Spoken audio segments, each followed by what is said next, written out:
হ্যাঁ, ওই ছবিটি আমারই। স্বৈরাচারী হাসিনা সরকার একদম হাইকোর্টের ভিতর থেকে আমাকে তুলে নিয়ে যায়। কেন লম্বা চুল আর দাড়িতে নিজেকে লুকিয়েছিলেন যুবদল নেতা নয়ন?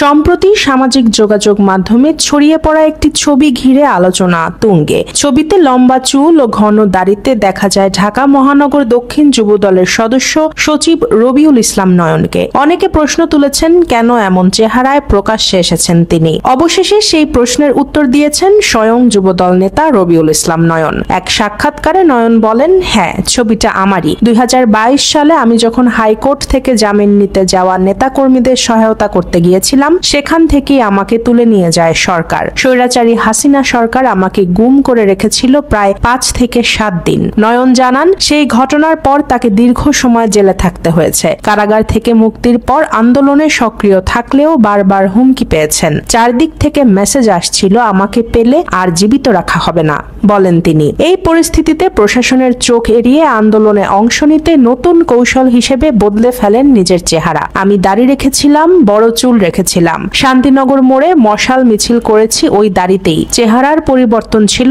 একটি কৌশল, প্রশাসনের নজর এড়িয়ে আন্দোলন চালিয়ে যাওয়ার জন্য, বলেন নয়ন। তবে নয়নের মতে দাড়ি রাখার পেছনে আরেকটি কারণ ছিল। তিনি বলেন, আমি 2 বছর ধরে একটি কক্ষে বন্দী ছিলাম, সেলুনে যাওয়ার সুযোগ পাইনি, ফলে দাড়ি ও চুল বড় হয়ে যায়। এত দীর্ঘ সময় দাড়ি রাখার কারণে মুখে ফাঙ্গাসও হয়েছিল। পরবর্তীতে চিকিৎসকের পরামর্শেই দাড়ি ফেলে দেন তিনি। মুখে ঘা হয়ে গিয়েছিল, এখনো হালকা দাড়ি উঠলেই ফাঙ্গাস দেখা যায়, জানান নয়ন। স্লোগান প্রসঙ্গে নয়ন বলেন, স্লোগান আমার মনের খোরাক, রাজপথ আমার খেলার মাঠ, জেলখানা আমার রাজনৈতিক পাঠশালা, বিশ্রামের জায়গা। আমার কাছ থেকে যদি স্লোগান কেড়ে নেওয়া হয়, আমি দম বন্ধ হয়ে মারা যাব। তিনি আরো বলেন, বিপ্লবীরা স্লোগান দিয়ে সামনে এগিয়ে আসে, আমি প্রেক্ষাপট অনুযায়ী বিভিন্ন অঙ্গভঙ্গিতে স্লোগান দেই, যাতে আমার কর্মীরা বেখেয়ালি না হয়ে প্রোগ্রামের প্রতি মনোযোগী থাকে।